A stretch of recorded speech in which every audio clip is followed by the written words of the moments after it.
बात सुन के दिलवा धड़कत बा, तोहरे प्यार पर मनवा अटकत बा।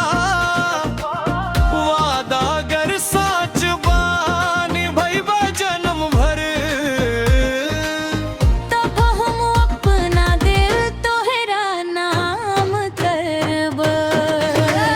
सोना के चूड़ी हीरा के हार देब, मांग में प्यार के सिंदूर पार देब। दुनिया से बढ़ के तोहरा मान देब, तोहरा लहंगा से मोहरा इनाम देब।